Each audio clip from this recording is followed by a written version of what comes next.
Hey everyone, welcome to the channel. Tonight, we're walking straight into the shadows of Halloween night with 8 true horror stories. Encounters that prove sometimes the monsters on this night aren't wearing masks. Before we begin, tell me where you're watching from and what time it is for you. Now, let's step into the darkness together. Story number 1. I was 17 the night we built that fire. And I swear to you, I've never spoken about it in detail until now. We called it a pact, though at the time we thought of it as nothing more than a stupid Halloween ritual to make ourselves feel dangerous. There were 7 of us. Me, Ewan, Craig, Robbie, Lorna, Moira, and Jamie. We were restless kids in Inverness, bored with the usual costumes and trick-or-treating, so we convinced ourselves we were too old for all that. We wanted something that felt real, something that bound us together in a way we'd remember. It was Craig's idea to build a bonfire in the clearing by the river. He'd heard of older kids doing it years ago, tossing in something personal, making a vow that you'd always be there for one another. We didn't question it. It sounded thrilling in the way forbidden things always did at that age. The fire took hours to get roaring. We dragged broken branches, old pallets, even a splintering chair from Robbie's shed. I remember the smoke catching in my throat, my eyes watering as we stood in a loose circle around the flames, shoving at each other, laughing louder than we needed to. My nerves were jangling, not from fear but from a strange electricity in the air. When Craig finally said it was time, his voice dropped lower, and we all felt the shift. He pulled a photograph from his coat pocket, his mum holding him as a baby, and tossed it in without hesitation. "Something you'll never get back," he said, almost too seriously. The photo curled black at the edges, shriveling as it disappeared. We followed one by one. Lorna threw in a bracelet her gran had given her. Robbie offered his football medal. Moira set fire to a stuffed bear she'd had since she was little. Jamie snapped his guitar pick in half before throwing it in. When it came to me, I hesitated. All I had was a silver penknife my dad gave me when I turned 15. It wasn't fancy, but I carried it everywhere, a kind of anchor in my pocket. My chest tightened as I looked at it in my hand, knowing once it was gone, there was no getting it back. Ewan shoved me, laughing. "Come on then, don't be soft." I forced a grin and flicked it into the fire. The flames swallowed it instantly, and I felt a strange hollowness in my stomach. Ewan was last. He pulled out his St. Christopher pendant, the one he'd worn around his neck as long as I'd known him. He kissed it once and tossed it in, then raised his hands and said, "There, now it's done." After that, something shifted in the atmosphere. The fire burned higher, hotter than before. I told myself it was just the extra fuel, but the circle suddenly felt too tight, too close. Robbie suggested we make a vow out loud to seal it. "We stick together, no matter what, till death," he said, and everyone echoed it, one voice blending into the next. My throat caught when it was my turn, but I said the words anyway. That's when the first ember jumped, landing on Jamie's sleeve. He swore, slapped at it, and laughed, but the look he shot Craig was uneasy. The hours blurred after that. We drank cheap cider, dared each other to jump closer to the flames, told stories until our words slurred and the fire settled into glowing embers. At some point, I must have dozed off, because the next thing I knew, the clearing was quiet. Too quiet. The fire had burned low, but the air was still hot. My head throbbed. I looked around, expecting to see everyone sprawled nearby, but the place was empty. No laughter, no voices, not even the sound of footsteps leaving, just the crackle of dying fire. I stood up, calling out their names one by one. My voice sounded too loud, bouncing off the trees. No answer. I told myself they'd gone back to town and left me to sleep it off. But when I stumbled toward the path, I saw something at the edge of the clearing. a pile. I moved closer, my stomach churning. There, laid out neatly on the ground, were their belongings. Lorna's bracelet, Robbie's medal, Moira's bear, half-burned but still recognizable, Jamie's guitar pick, Craig's photo, Ewan's pendant. All of it arranged in a perfect circle, like someone had carefully placed them there. And in the very center, gleaming faintly under the moonlight, was my penknife. My hands shook as I picked it up. It was cold, colder than anything should have been near a fire. The metal bit into my palm, grounding me in a way that only made me more terrified. None of it made sense. I searched the clearing, shouting again, but there was no sign of anyone. Their jackets, bags, shoes, gone. Only those tokens remained. The hair on the back of my neck prickled, and a sick certainty filled me. They hadn't left. They'd been taken. I ran. I don't remember the path or how long it took to reach home, only the burn in my chest and the taste of blood from biting my tongue. When I finally burst into my room, gasping, the first thing I saw was my bed.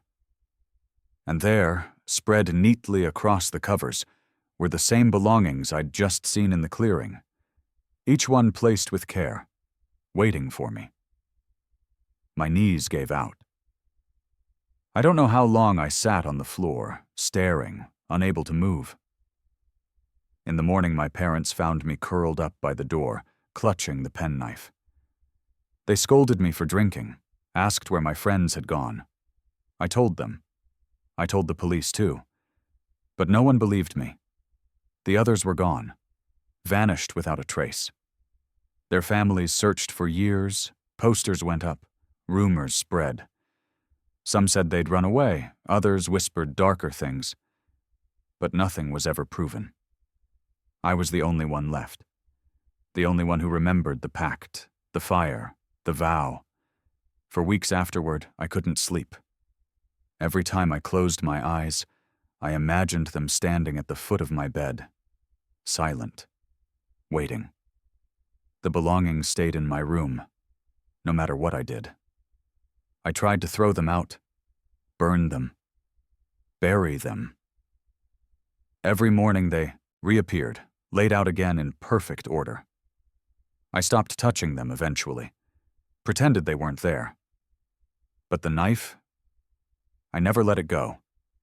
It felt like the only thing keeping me tethered to myself, like if I dropped it, I'd vanish too. Years passed. I left Inverness, moved south, tried to start over. But Halloween always brought it back. The weight of their absence pressed harder every October, until I began to feel like I was carrying not just my life, but theirs too. And sometimes, in the quiet hours of the night, I'd hear faint laughter outside my window. Robbie's booming laugh, Lorna's giggle, Jamie strumming a tune on strings that weren't there.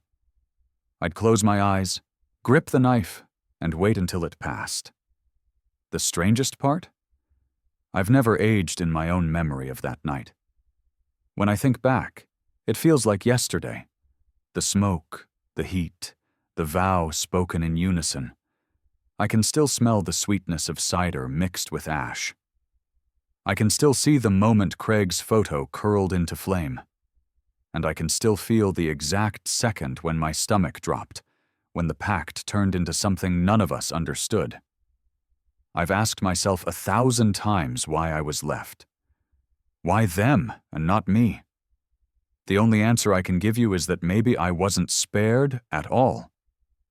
Maybe I'm still part of it, trapped in some version of that night, destined to carry their absence forever. Every Halloween I wake up to find those objects waiting for me, even now, decades later, no matter where I live. I don't tell anyone anymore. What's the point? People don't want to believe something like this. They want tidy endings, explanations, closure. I've learned to live without those things. So here I am, telling you the truth as I know it. Not because I want pity or even understanding, but because the weight is too heavy to carry alone. If I keep it bottled, it feels like the fire will reignite inside me. And maybe that's the real pact, that one of us had to remain to remember, to keep the story alive. Maybe my punishment is survival. Last year, for the first time, I considered breaking the cycle. I stood at my window on Halloween night, listening to the faint echoes of laughter, and I thought about throwing the knife into the dark, just letting it go.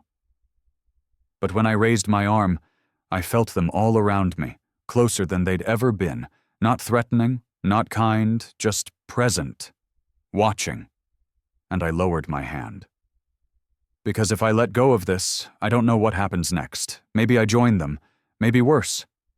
I don't know why I'm telling you all this now, except maybe because Halloween is close again, and I feel them stirring. If you don't believe me, that's fine. But if you do, if some part of you feels the truth in what I've said, then promise me something. If you ever find yourself standing by a fire on Halloween, with a group of friends daring each other to throw something in, don't do it. Don't say the words. Don't make a vow you don't understand. Because once you do, you can't take it back. And if you're lucky, maybe you'll only lose what you threw away. If you're unlucky, you'll lose everything else.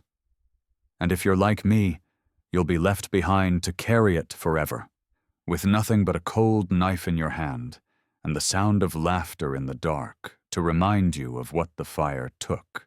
Before we jump into the next story, please like the video and subscribe to the channel. We really need your love and support. Story number 2. I was already a few drinks in when I noticed the first faint stain on the sleeve.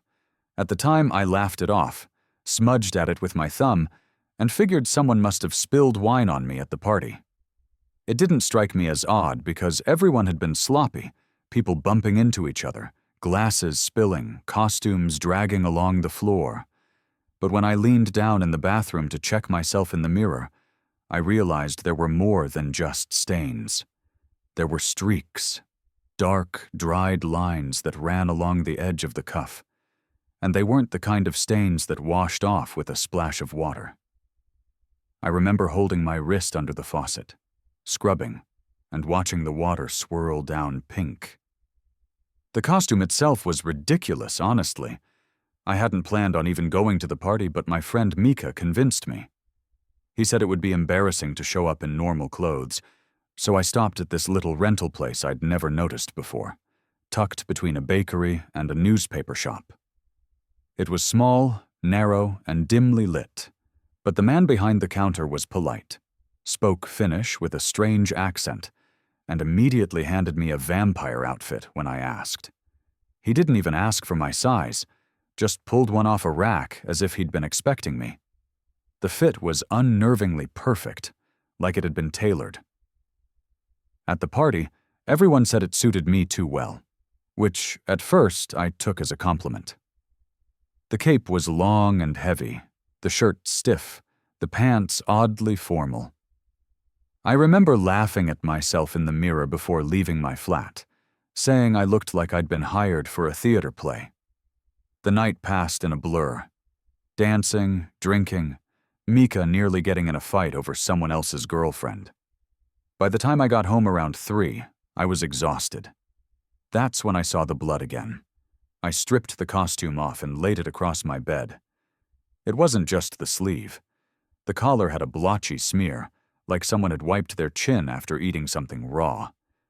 The front of the shirt had faint speckles, not wine-colored but darker, brownish in the way dried blood gets. I sat on the edge of the bed staring at it, trying to retrace the night. Had I gotten into some scuffle? Cut myself? I checked my hands, arms, even ran my fingers along my face, but I wasn't bleeding anywhere. My chest tightened as I realized I had no memory of how the stains got there. I decided to wash it before returning it. But when I tried, the stains didn't lift. The water turned cloudy red, but the marks remained, seeping deeper into the fibers as if the fabric drank it. Frustration turned into unease, and unease turned into dread. By morning, I'd convinced myself it was just a strange quirk of old fabric. Maybe they hadn't cleaned it well before renting it out. So I folded it carefully and carried it back to the shop. The bell above the door didn't ring when I pushed it open. That detail stuck with me because I was sure it had rung the night before. The bakery was there, the newspaper shop too, but in the middle was only a dusty, shuttered storefront. The windows were covered in grime, and the sign that had once said Vokra Pukuja was barely visible. A handwritten notice on the door read, "Closed since 1981. I stood there frozen, my arms tight around the folded costume. It wasn't possible. I'd been inside less than 24 hours ago, spoken to the clerk, rented this very outfit. I tried the door, but it was locked, solid. My first thought was maybe I was drunk and mistaken the address, but I knew this street well. I paced up and down, looking for another shop front, another explanation. But there was nothing. Just that closed, abandoned store. I carried the costume home with me, feeling heavier with each step. I couldn't bring myself to put it away.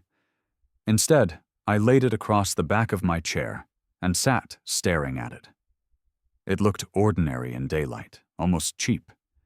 But whenever my eyes lingered too long, I swore I saw new stains forming. Faint rings spreading slowly, like fresh seepage rising from within. That evening, Mika called. He laughed about the night, said I'd disappeared early. When I told him about the costume, he didn't believe me. He swore I hadn't been wearing anything like that. He said I'd shown up in jeans and a dark jacket, not a cape or white shirt. I thought he was teasing, but when I pushed, his voice grew serious. He said he would have remembered me looking like that because he'd been mocking everyone else's cheap costumes. He swore I hadn't been wearing one. The more I thought about it, the more my memories twisted. I tried to recall someone complimenting the costume, but faces blurred, voices blended. Had anyone really said anything? I flipped through the disposable photos from the party, and in every single one, I was there in normal clothes. No cape, no vampire outfit. My stomach dropped as I spread them out on the table, the costume draped silently behind me like an accusation. That night, I woke up to the sound of dripping. In the darkness, I thought I'd left the faucet running, but the sound wasn't from the bathroom. It came from the chair. I reached for the lamp, my hand trembling, and the light revealed the costume glistening, damp, as if freshly soaked. Beneath it, a dark puddle had spread across the seat, dripping slowly to the floor. The smell hit me then. Metallic, unmistakable. I gagged and stumbled back, but something compelled me to touch it. My fingertips came away red. The stains were no longer dried. They were wet, warm, fresh. Panic surged through me, but instead of throwing it away, I found myself clutching it tighter, terrified of leaving it behind. My head spun with questions I couldn't answer. Whose blood was this? Why had the shop appeared for me? By the third night, I hadn't slept. I kept the costume sealed in a plastic bag, but I could hear it. A faint rustling, like fabric shifting. Sometimes it sounded like breathing. I considered burning it, but some sick part of me needed to know what it was, needed to return it, even if it meant finding out something I didn't want to. I went back to the shuttered shop the next morning, pounding on the door until my fists hurt. An old man from the bakery came out, frowning. I asked him about the costume shop. He looked at me like I'd lost my mind. He said the owner had killed himself decades ago after police linked the rental costumes to a string of murders. Men who vanished after Halloween parties. Their bodies never found, but bloodied costumes always returned. The shop was shut down immediately, he said. No one had been inside since. I stood there holding the plastic bag, the sound of fabric shifting faintly inside it, and every instinct told me I was holding proof of something that should never have resurfaced. The baker's eyes flicked to the bag, and he took a step back, muttering a prayer under his breath before hurrying inside. I was left on the pavement alone, trembling, the bag growing heavier in my hands. That night, I made my decision. I walked down to the river and carried the bag to the edge. I opened it once more, staring at the costume one last time. It looked darker now, the fabric stiff, the stains deeper, as if the blood had become its very skin. I felt a sick pull, as though it wanted me to put it back on, to finish something I hadn't started. My hands shook, my heart pounded, and for a moment I almost gave in. But instead I forced myself to hurl it into the water. The splash echoed, and the bag sank quickly. I waited, heart racing, but nothing surfaced. No trace remained. Relief washed over me, fragile but real. For the first time in days, I felt lighter. I walked home empty-handed, trying to convince myself it was over. But even now, years later, every Halloween I hear it. A faint dripping, somewhere in my apartment. And sometimes, just before I fall asleep, I swear I feel the weight of a heavy cape across my shoulders, as if something I once wore is still waiting to be claimed. Story number 3. It started with laughter. The kind of restless, nervous laughter that comes when you're 16 and stuffed in a friend's bedroom on Halloween night, pretending you're too old for costumes but too young to let the night pass without doing something stupid. There were 4 of us. Me, Ethan, Liam, and Josh. The sleepover was meant to be harmless. Pizza boxes on the floor, cans of soda balanced on the windowsill, and horror movies we'd seen 100 times playing quietly in the background. But boredom crept in quickly. By midnight, the sugar buzz faded, and the energy in the room turned mischievous. That's when Josh suggested prank calls. At first, it was typical nonsense. We dialed random numbers, stifling giggles while Ethan put on a fake old man voice asking if anyone had seen his missing dentures. Liam pretended to order 50 pizzas from some stranger in the next suburb. Most calls went unanswered, and the ones that picked up usually hung up after a confused hello. It was dumb, childish fun, but it felt like the kind of thing that made a night memorable. None of us could have predicted how far one call would take us. Josh handed me the phone after his turn, smirking like I wouldn't have the guts to do something bold. I scrolled through the keypad, no plan in mind, and pressed a random sequence. The dial tone buzzed, and then someone picked up immediately, as if they had been waiting on the line. For a second, I didn't say anything. The silence was heavy, but then a low voice spoke, slow and deliberate. "Why are you boys wasting your time?" My heart jolted. I glanced at the others, but they were snickering, nudging me to keep going. I tried to sound casual, forcing a chuckle. Who is this?" The voice didn't answer my question. Instead, it said, "4 of you, sitting on the floor. The movie's still running, but you're not watching it." I froze. That wasn't a guess. He was right. Exactly right. My stomach turned, but I managed to laugh nervously and cover the speaker. "He's just guessing," I whispered to the others. "He can't actually see us." Ethan leaned closer, whispering back, "Keep him talking." So I asked, trying to sound braver than I felt, "If you know so much, what am I holding right now?" There was a pause, just long enough for my throat to go dry, and then the voice replied. "The cordless phone. Left hand. Your right thumb is picking at a loose thread on your jeans." I jerked my hand away from my leg as though burned. The guys' laughter faltered. Their faces shifted from amused to pale. Josh mouthed, "Hang up." But I couldn't. The voice continued, almost playful now. "The one with the messy blonde hair, he thinks this is funny. He's wrong." Ethan stopped laughing. His hand instinctively touched his hair. No one spoke. My pulse hammered in my ears. I blurted, "Who the hell are you?"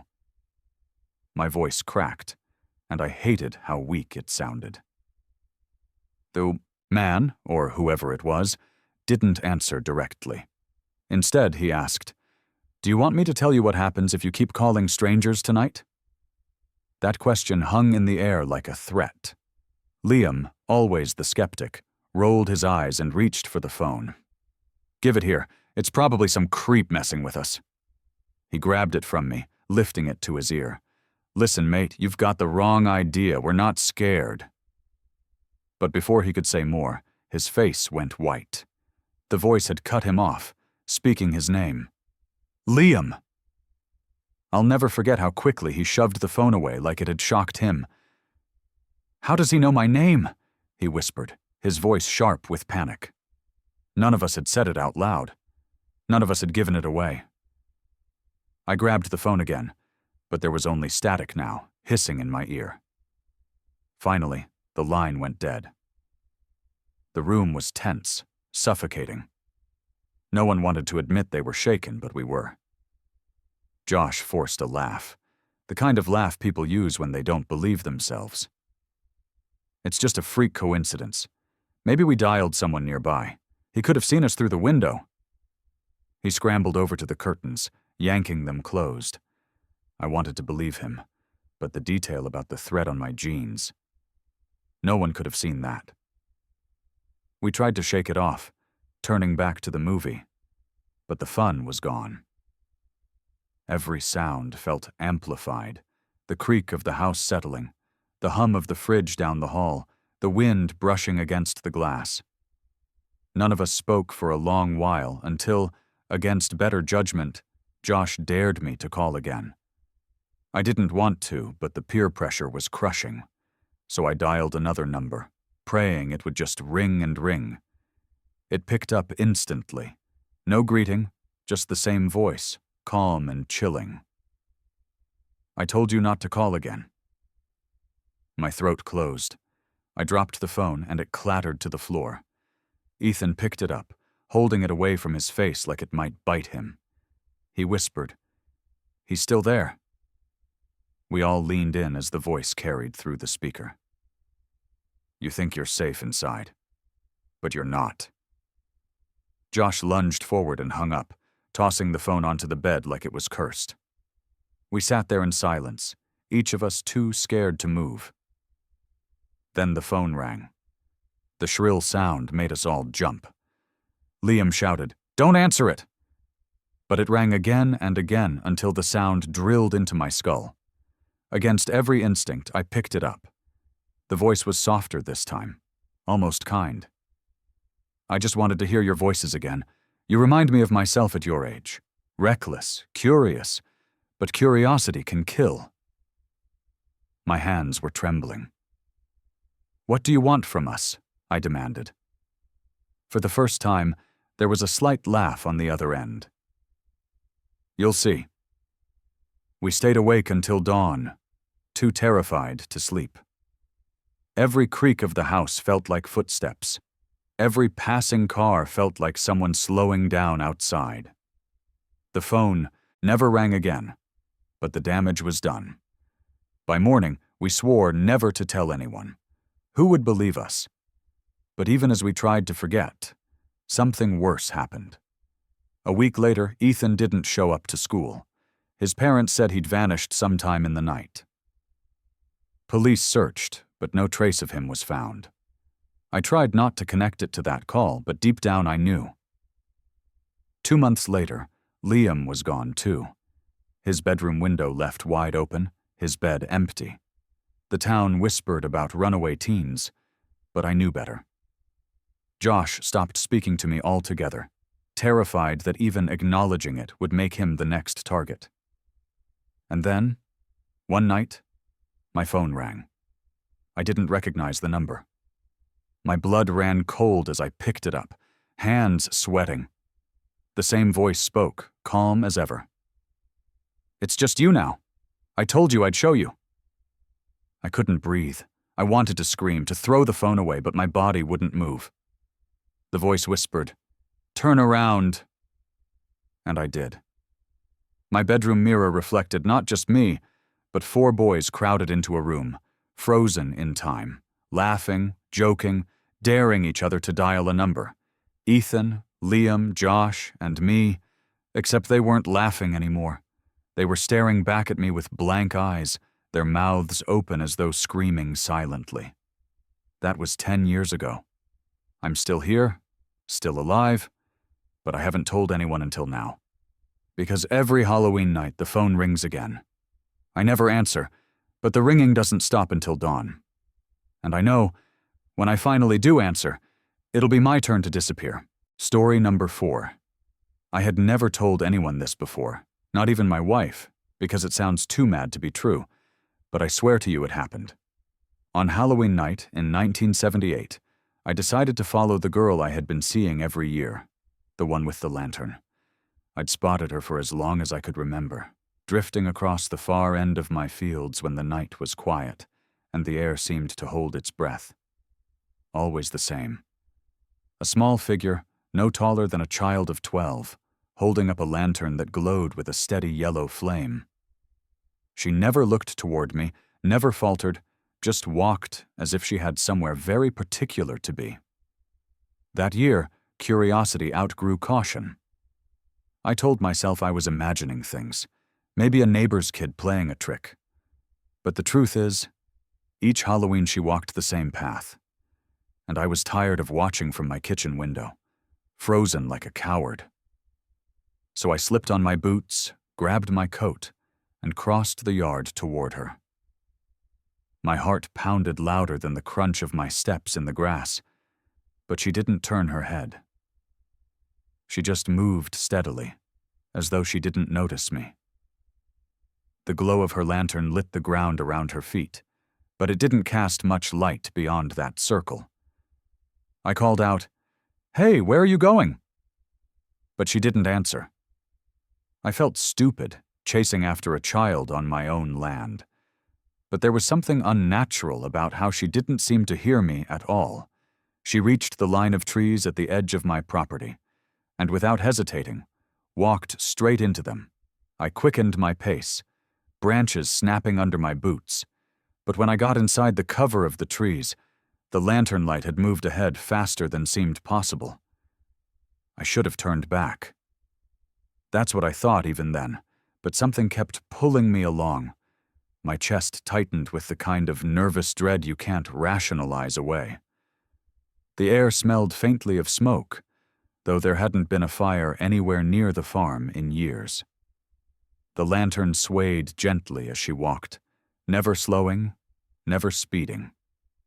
I forced myself to keep up until we came out into a clearing I didn't know existed. What stood there looked wrong.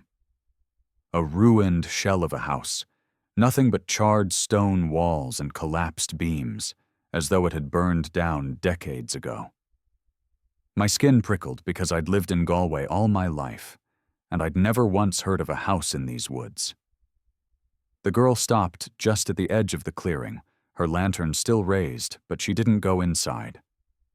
She simply stood there, silent, the flame swaying as though it were breathing with her. I edged past her, feeling a strange pull toward the blackened ruins. The smell of smoke was stronger now, thick enough that it clawed at my throat. I muttered, "What the hell is this place?" to myself. But the girl gave no answer. When I stepped through what must have been the doorway, my boot crunched on something brittle. I looked down and saw fragments of glass, scorched wood, and pieces of crockery warped by heat. My stomach knotted when I saw the photographs. They were scattered across the floorboards, some half buried under ash. Not old burned scraps, but crisp, intact photos lying clean in the debris. I bent down and picked one up. My hands shook so badly I nearly dropped it. It was a picture of my 2 children, sitting at the kitchen table, laughing over bowls of porridge. I knew that morning. It had been just weeks earlier. My wife had taken it on the cheap camera we'd bought in town. I dropped it as though it were burning me. Another photo caught my eye. My daughter, asleep in her bed, her hair tangled across her pillow. Then one of my son in the yard, chasing the dog. Each one was recent, taken from angles that told me I hadn't been the one behind the camera. Someone had been inside my home, photographing my children without me knowing. I stumbled back toward the doorway, my breath short and ragged. But when I looked for the girl, she was gone. The lantern sat upright in the grass outside, flame still steady, but she wasn't holding it anymore. I snatched it up, desperate for light. But the second my fingers wrapped around the handle, an image hit me. Not a memory, not a thought, but something forced into my mind. I saw the house as it once had been, children screaming, flames roaring up through the roof, a woman pounding her fists on the door as smoke poured out the windows, and in the center of it all, that same girl, standing calmly with her lantern while everything burned around her. I dropped the lantern. The flame didn't flicker. It sat there, as unnatural as the girl herself. Panic surged through me. I turned and ran, smashing through branches, scraping my arms on bark until I tumbled out into my fields again. The lantern's glow still burned faintly behind me, but I didn't dare look back. I bolted all the way to my house, slammed the door shut, and locked it twice. When I told my wife, she looked at me like I'd gone mad. She checked on the children, tucked in safe in their beds, and tried to calm me down. I didn't sleep that night. I kept staring out the window, waiting for the lantern light to appear again. For weeks afterward, I searched old parish records, asked around quietly in the village. An elderly neighbor finally told me about a family who'd lived in those woods long before my time. Their house had burned down one night, late 1940s maybe, killing the parents and 2 of the children inside. Only one survived, a little girl who ran into the fields with a lantern, but nobody knew what became of her. I can't explain how photos of my own children ended up there. I can't explain why that girl shows herself only on Halloween, why she led me to that ruin. But I know this much. The house burned long before my children were even born. And yet, each Halloween since that night, I've locked every window, kept my kids close, and prayed I wouldn't see that lantern drifting through the fields again. The strangest part is that the photos I picked up, the ones I dropped on the floor of the ruin, I found them later. Weeks after, tucked in the drawer of my bedside table, clean and unburned. My wife swore she'd never seen them before, and I certainly hadn't put them there. So I burned them myself. I set them alight in my own hearth, watched until every corner curled black, and the faces of my children vanished in the flames. But the next morning, one photo lay on the kitchen table, untouched. My daughter's face, smiling up at me, as fresh as the day it was taken. I kept it. Not out of fear, but because destroying it seemed pointless. It sits in the back of my wallet even now, worn from the years. I never showed it to my kids, never told them what I saw. They grew up, moved away, started families of their own. But every Halloween night, I still stand at the window long after midnight, praying the fields remain dark. Last year, for the first time in decades, I saw the lantern again. The same slow, steady, swaying glow, moving along the edge of my land. My heart clenched like it did that first night, but I stayed inside. I didn't follow. I couldn't. And then I noticed the difference. This time, the light didn't vanish at the tree line.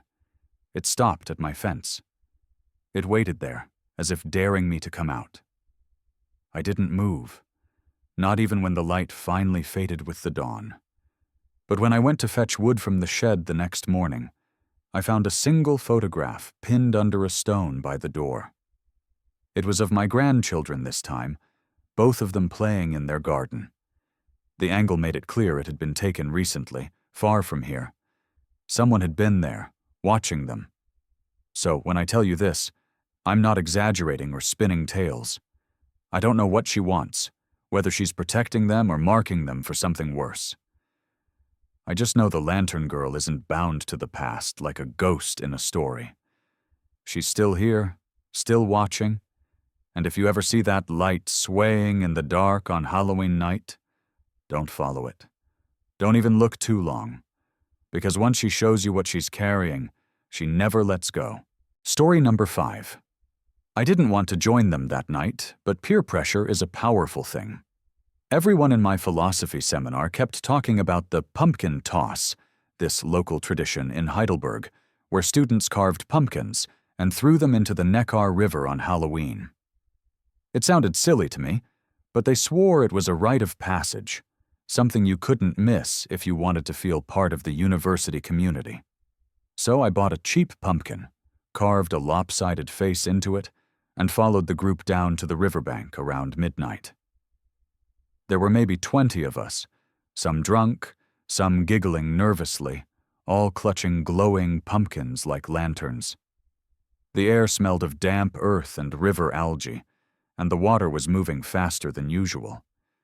I remember feeling out of place, standing there with my pumpkin while others sang old drinking songs in German and English. Someone shouted, "On 3!" and we all hurled our pumpkins into the dark water. They bobbed for a second, orange lights floating on black waves, then drifted downstream, colliding gently. The others clapped and cheered, but my stomach sank for reasons I couldn't explain. One of the girls next to me, Lena, leaned over and whispered, "It feels wrong, doesn't it?" Her face was pale, her eyes fixed on the river. I didn't know her well, but something in her tone stuck with me. Before I could answer, someone pushed past, nearly knocking me into the mud, and the group started laughing again. We stayed another half hour, watching the pumpkins drift until the candles inside flickered out. Then people started peeling away, arm in arm, making their way back to the dorms. I left with 2 guys from my class, but Lena was already gone. The next morning, the campus was buzzing. Whispers traveled faster than the autumn wind. Police had cordoned off part of the river near the Alte Brücke. At first, I thought it was some accident, maybe a drowning. But when I pushed through the small crowd gathered along the bank, I saw the flashing blue lights reflecting on water and officers pulling things out with poles and nets. From where I stood, it looked like pumpkins. Only when one was dragged closer, I realized it wasn't just pumpkins. A head floated beside one, pale and swollen, its hair tangled like riverweed. My knees went weak, and I stumbled back. People gasped, screamed, some even fainted. The police tried to push us away, but I couldn't stop staring at that head. It looked too fresh, as if the person had been alive hours ago. Rumors spread instantly. Missing students, foul play, some bizarre accident. By noon, the university officially confirmed that several students from our campus hadn't come back to their dorms after the pumpkin toss. I remember locking myself in my room, sitting on the floor and rocking back and forth. My pumpkin, the one I had thrown in, kept replaying in my head. What if I had been holding something else? What if that weight in my arms wasn't a pumpkin, but no, I pushed that thought away. Still, I couldn't shake the image. The next day, police came door to door, asking questions. When they got to me, I was trembling so hard the officer asked if I needed water. He asked when I left the river who I was with, whether I saw anything suspicious. I told the truth. I left around 12:30 with 2 classmates, and Lena had already disappeared. He wrote it down, thanked me, and moved on. But I saw the look in his eyes. He didn't believe everything was as simple as I claimed. That night, I couldn't sleep. I heard the river in my head, a rushing sound like whispers under my window. I finally sat up around 3 a.m. and noticed mud on my shoes. I didn't remember stepping in mud. My thoughts spiraled. What if I blacked out? What if I did something I didn't remember? I knew it was irrational, but the fear consumed me. The next morning, I found Lena sitting alone in the cafeteria, untouched food on her tray. I sat across from her, and she looked at me like she'd been waiting. "You saw it, didn't you?" she said softly.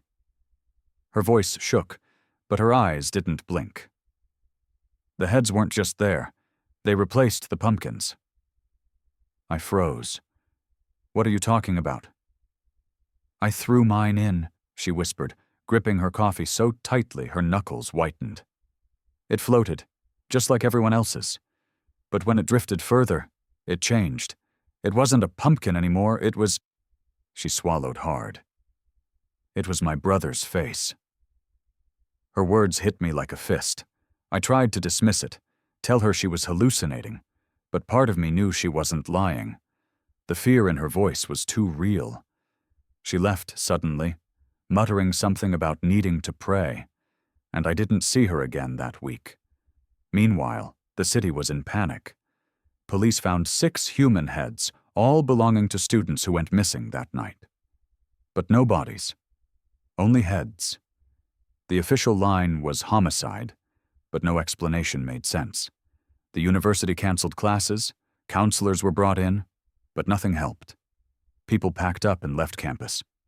I wanted to leave too, but something tied me to the river. On the 3rd night after, I went back. I know it sounds insane, but I needed to see it for myself. The riverbank was quiet, the water black and endless. I crouched low, listening. The current seemed to carry whispers. My name. Over and over, I told myself it was the wind. I leaned closer and saw something bobbing, a faint orange glow. My stomach dropped. It was my pumpkin. The candle inside was still burning. Impossible. It had been 3 nights.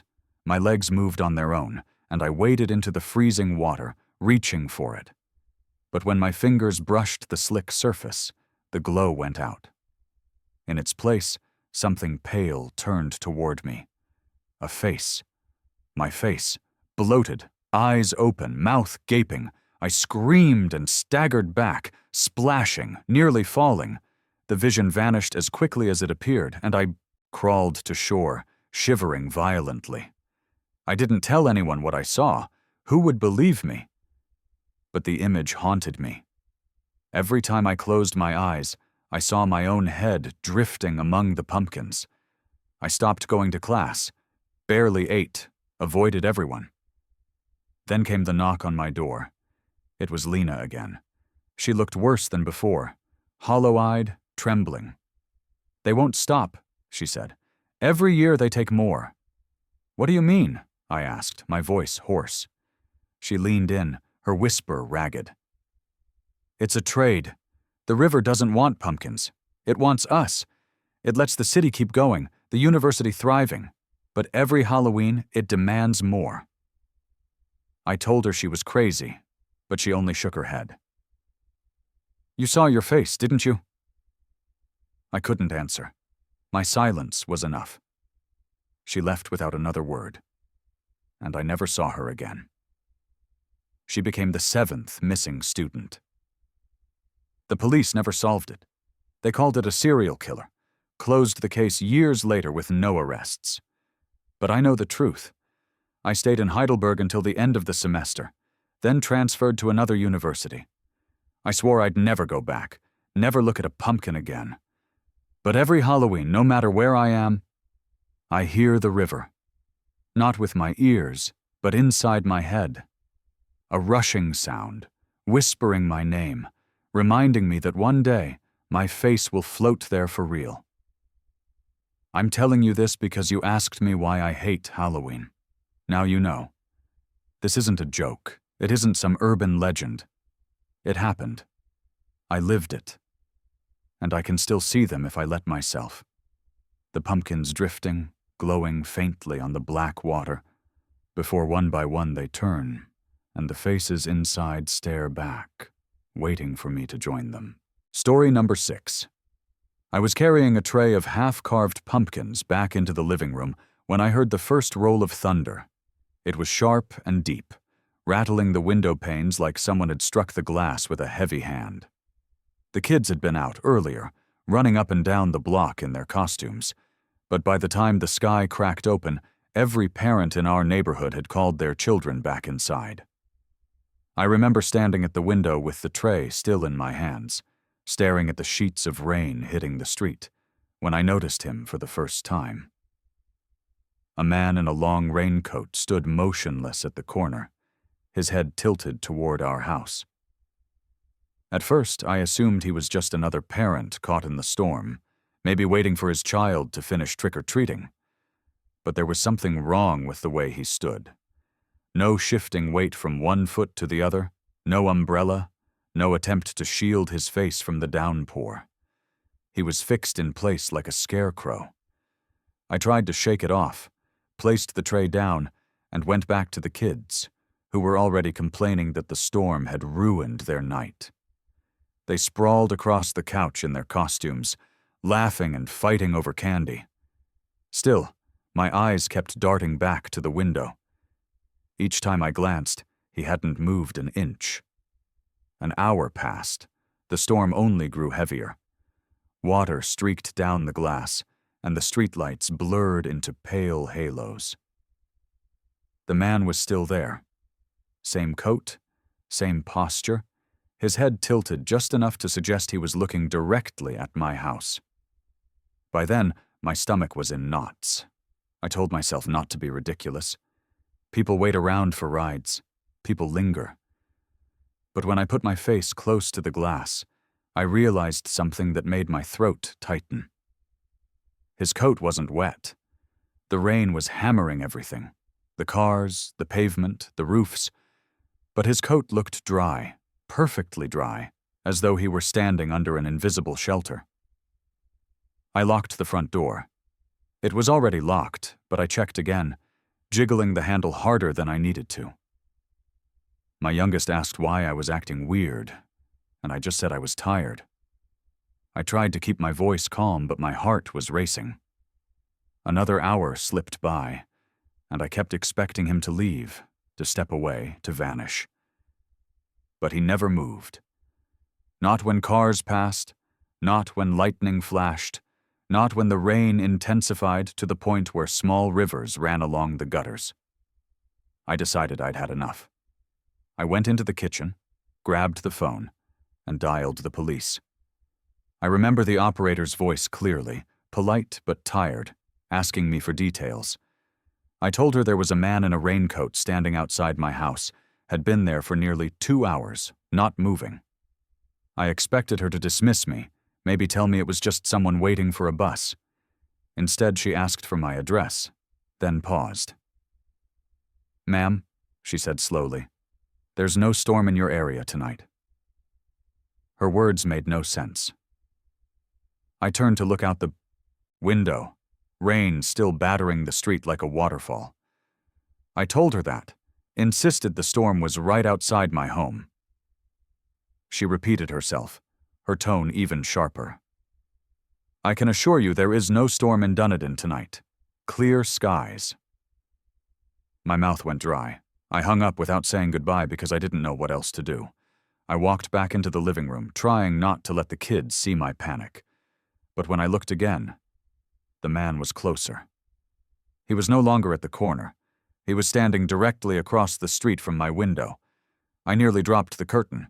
He was still motionless, still bone dry, but closer now, his head cocked in that same unnatural angle.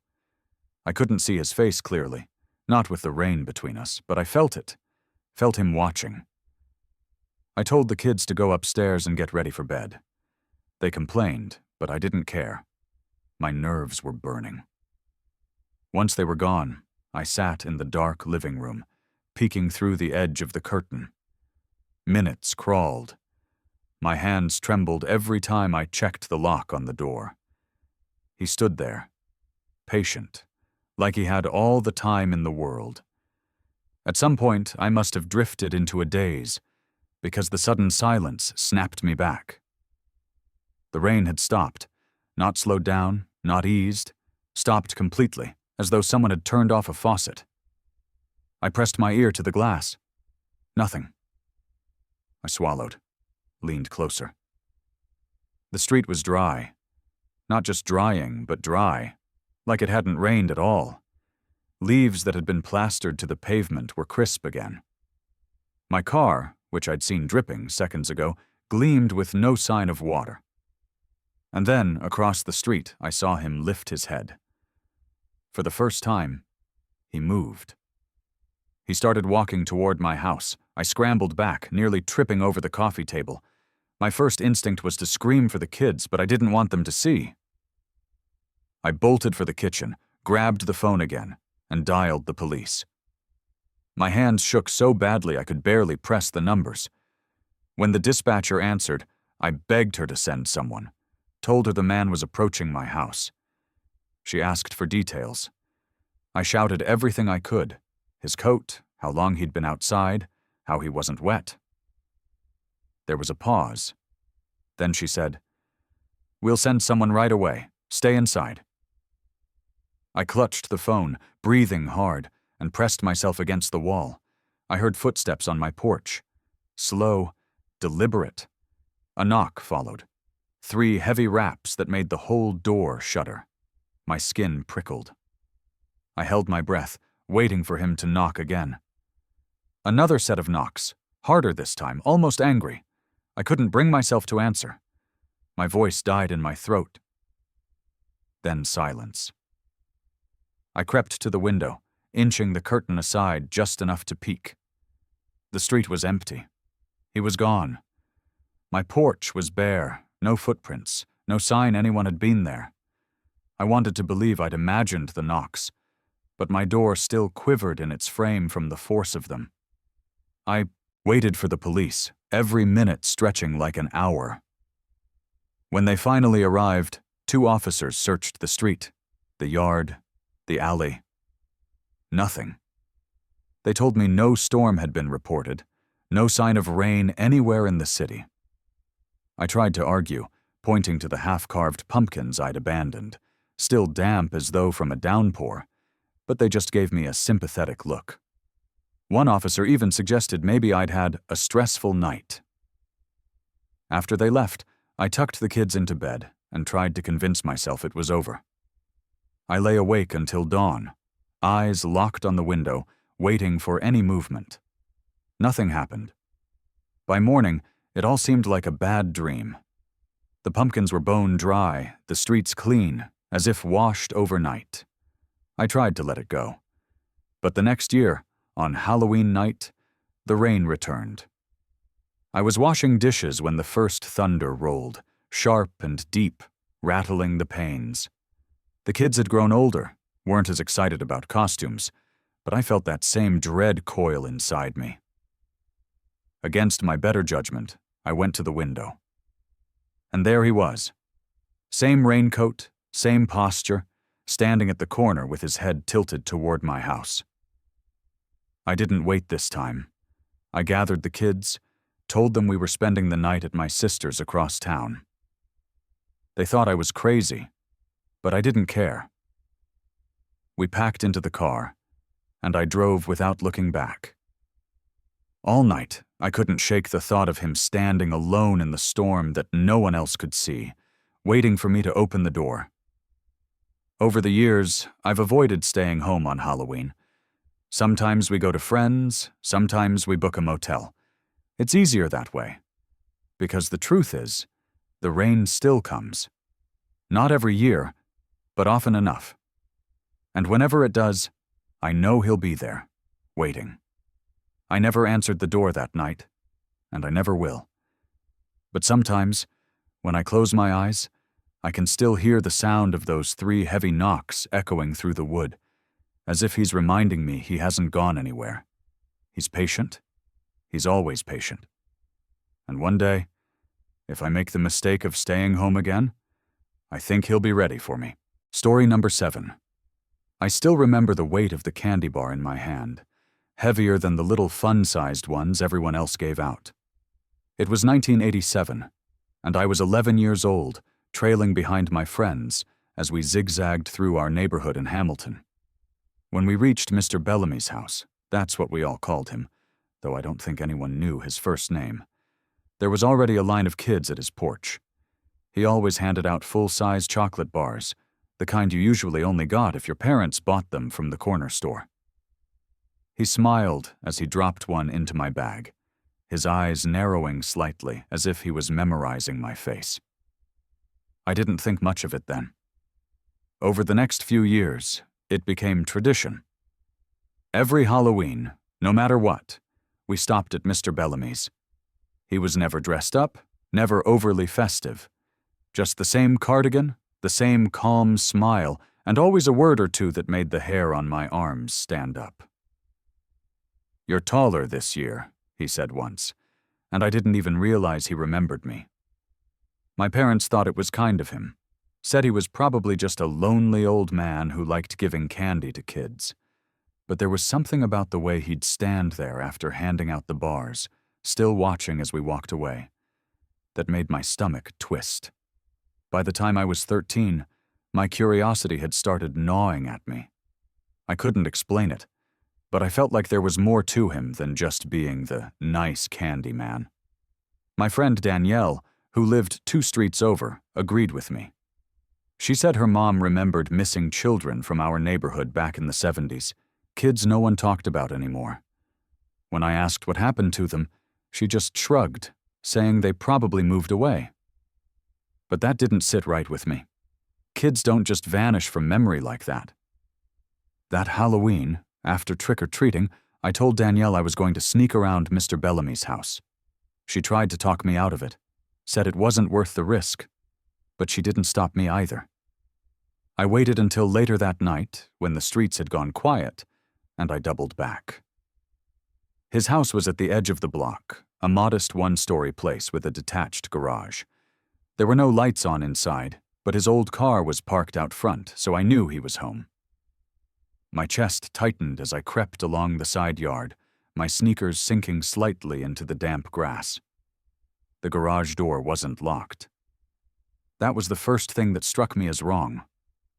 Everyone else kept their garages shut tight, but his just gave way with a tug.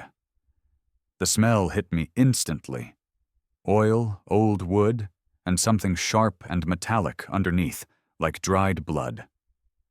My flashlight beam cut across stacks of boxes, tools hung neatly, jars filled with screws and nails. At first it looked ordinary, but then I spotted the notebook on a workbench, leather-bound and cracked with age. I shouldn't have opened it, but I couldn't stop myself. The first page had a name, written in neat cursive, followed by a date. Then another, and another, each line the same pattern. I flipped ahead and froze when I saw my own name written in the column for that very year. My stomach dropped so hard I thought I might vomit. Next to my name was October 31st, 1987. Tonight. I could feel my pulse in my throat as I turned more pages. Danielle's name was there, and her older brother's. And then I noticed something worse. The earlier names, the ones written before I was even born, matched the kids my parents had said moved away. I stumbled back, nearly dropping the book. My flashlight flickered, and in that half-second of darkness, I thought I heard movement behind me. When the light steadied, the garage still looked empty, but I wasn't convinced. I shoved the notebook back onto the bench, though it landed half open. My brain screamed at me to run, but my legs felt locked in place, trembling. The sound of the back door creaking open finally jolted me into motion. I darted out of the garage and down the side of the house, crouching low in the bushes as I saw Mr. Bellamy step into the yard. He didn't call out, didn't ask who was there. He just stood, looking in my direction, his face half lit by the faint glow from inside. The calm smile was gone. His expression was flat, cold, and knowing. I held my breath until my chest ached, then bolted when his gaze shifted toward the street.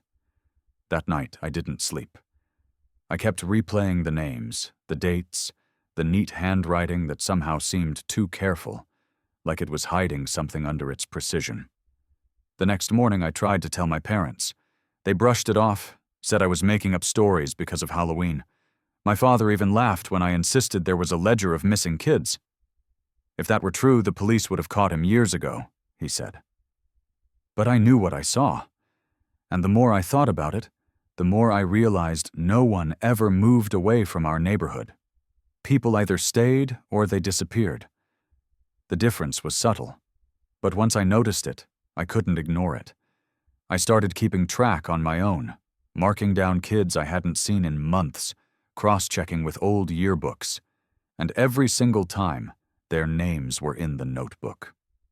A week later, I went back. I don't know what I thought I'd accomplish, but I needed proof. The garage door was locked this time, and I panicked at the idea that he'd realized I'd been inside. So I went around the back, crouching near the basement windows. That's when I heard voices. Not conversations, more like recordings, tinny and distant, children laughing, children crying, all muffled by the walls. My skin went cold as I pressed my ear against the glass. It wasn't the TV, it wasn't radio. It was too real, too close. I was about to leave when I heard my own name spoken in that same soft, calm voice I remembered from his porch. Next year, a little taller. My blood ran to ice. Stumbled back, tripped over a root, and scrambled away without daring to look back. From then on, I avoided his house completely. Danielle and I swore never to go near it, though I could tell she doubted whether I'd actually heard what I claimed. I stopped trick-or-treating altogether, telling my parents I'd outgrown it. But every October, I felt his eyes on me, even from blocks away. He would nod if we crossed paths, his expression unreadable, as though daring me to say something. By the time I was 16, I couldn't take it anymore. I went to the police. They humored me, took a brief statement, but I could see the disbelief on their faces. Without evidence, there was nothing they could do. I even led one officer to the house, but when they checked, the garage was spotless, the basement empty, and the notebook nowhere to be found. Mr. Bellamy smiled politely at them, invited them inside, and offered coffee. They left convinced I was just a kid with too much imagination. The final piece of this nightmare came years later.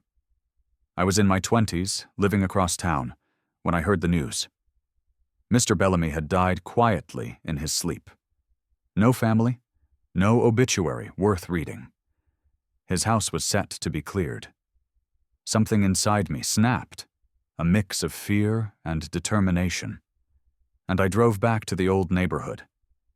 The garage was unlocked again, as though it had been waiting for me. The workbench was still there, dusty and neglected, and on it sat the notebook, just as I remembered. Only this time, there was one last entry, written shakily.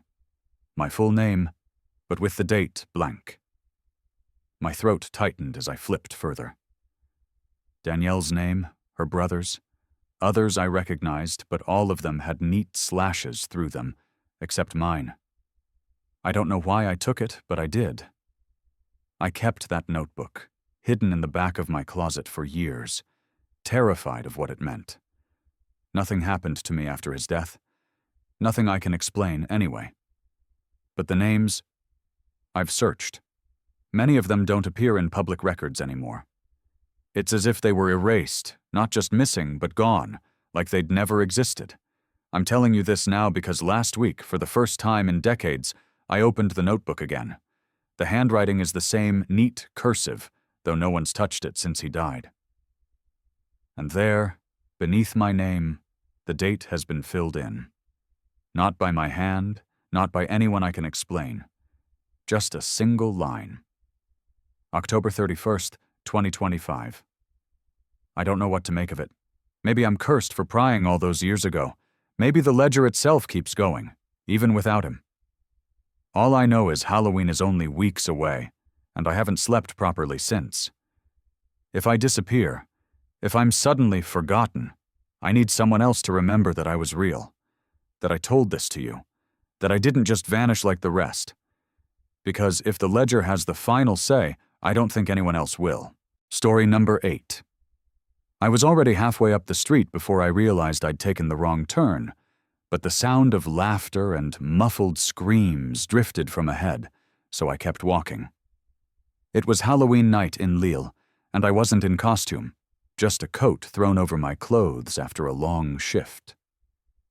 I hadn't planned to celebrate at all, but when I saw the little crowd gathering outside the tall townhouse with Maison de l'Horreur, Rue Blanche, painted in dripping red letters across a banner, I thought, why not? 1 hour wouldn't hurt. A haunted house run by locals, neighbors, students. It seemed harmless. I paid the small fee, slipped through the gate with a group of strangers, and tried to forget how exhausted I was. The first floor was surprisingly quiet. A man in a cheap werewolf mask directed us down a narrow corridor lined with dangling fake cobwebs. I expected jump scares, maybe someone leaping from behind a curtain, but instead we just kept walking. I whispered to the girl ahead of me, asking if this was the right way, and she shrugged nervously.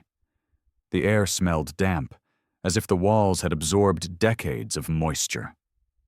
I brushed my hand against one, stone, cold to the touch, and pulled it back quickly, realizing it had left grit on my palm. A speaker somewhere crackled with low moans. Standard haunted house theatrics, I thought. But the hallway didn't end. It felt longer than the outside of the building should allow. We came to a small room lit only by a flickering lantern.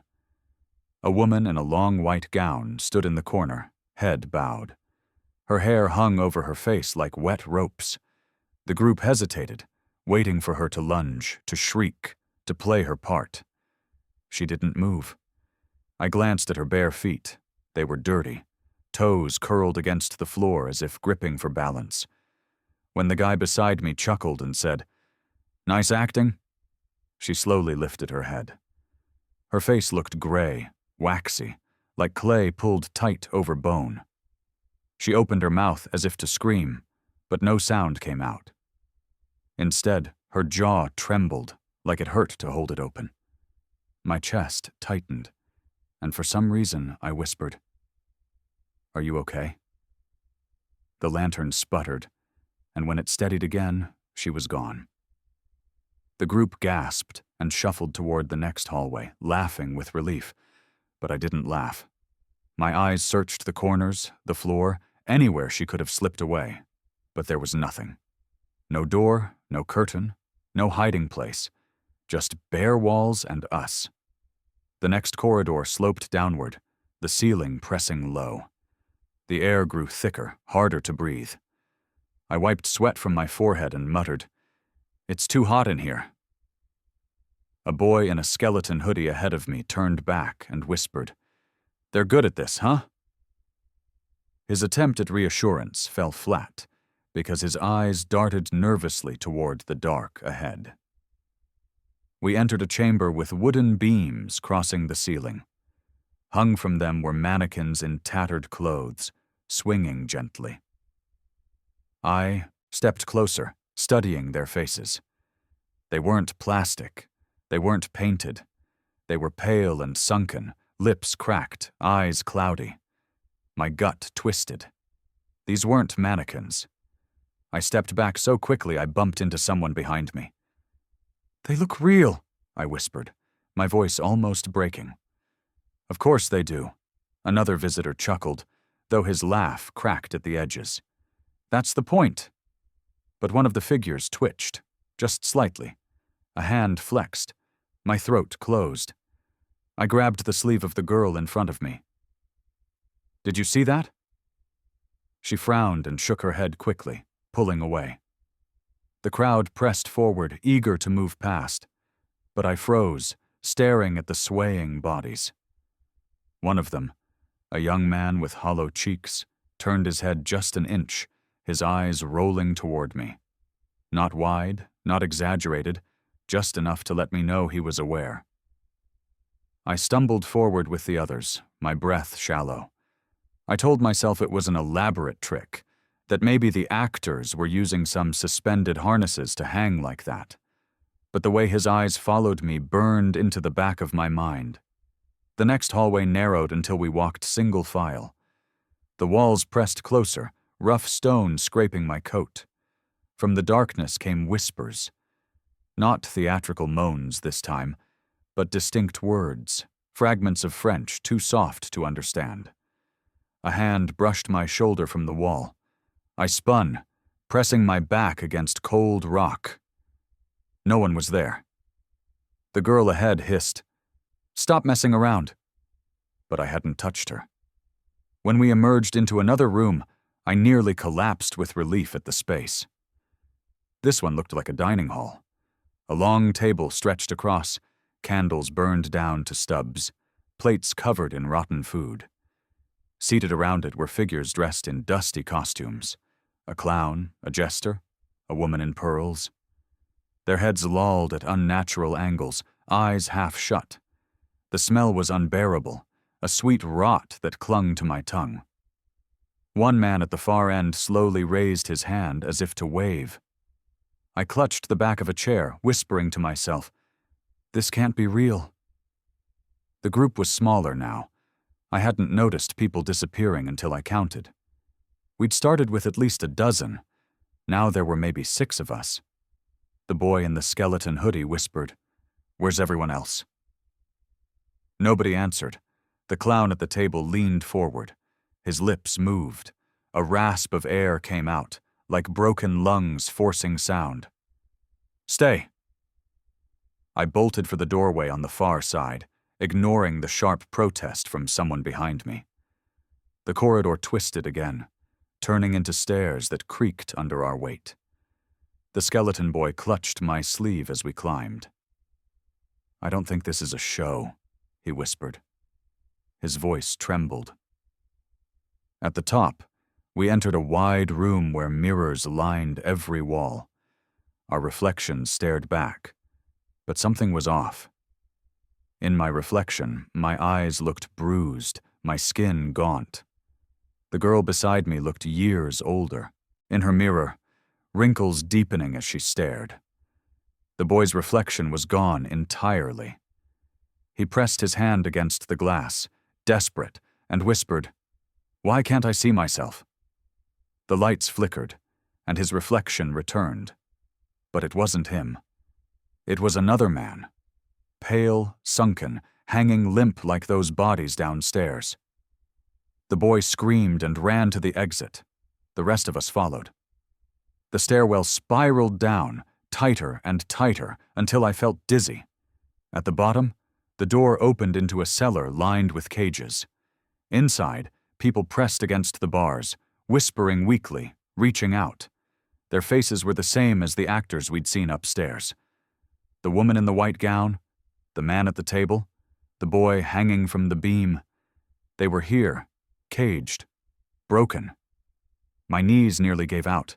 I turned to the others, stammering, "They're trapped. They're real. They're real people." A low voice echoed from the shadows. "And now, so are you." A man stepped out, tall, his face hidden behind a cracked porcelain mask. His clothes were plain, ordinary, not theatrical at all. He held a set of keys in one hand, dragging them along the bars. The prisoners inside reached toward him, begging softly. He ignored them, his gaze fixed on us. The girl screamed and pushed past me, running back up the stairs. The boy followed. I stood frozen, my mind screaming at me to move, but my body locked in place. The masked man tilted his head. "Choose," he said simply. I shook my head, whispering, "Choose what?" "Which one takes your place?" He rattled the keys. The prisoners moaned, their voices overlapping, pleading. My throat closed, heart pounding so violently I thought it might kill me before he could. I ran. Not up the stairs, not toward him, just toward the side where I saw a sliver of broken wall. I squeezed through jagged stone, tearing my coat, scraping my arms raw. I heard footsteps pounding after me, the clink of keys ringing louder. I pushed harder until I burst into the night air, collapsing into a back alley. I didn't stop. I ran until my lungs burned, until I spilled out onto a main street full of people in costumes, laughing, drunk, alive. No one believed me when I tried to explain. The police dismissed it as an overactive imagination, said the building was already condemned, locked up, no haunted house event had been registered. I took them there the next day, desperate to prove it. The gates were chained, windows boarded, inside nothing but rubble and dust. No cages, no mirrors, no table, no bodies. But here's what haunts me still. On my doorstep, a week later, I found a mask. Porcelain, cracked down the middle, and beneath it, a note written in trembling handwriting, "You never chose." Which story setting scared you the most? Let me know in the comments.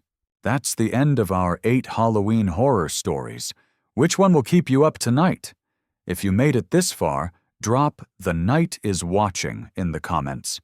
And remember, on Halloween, the darkness walks among us.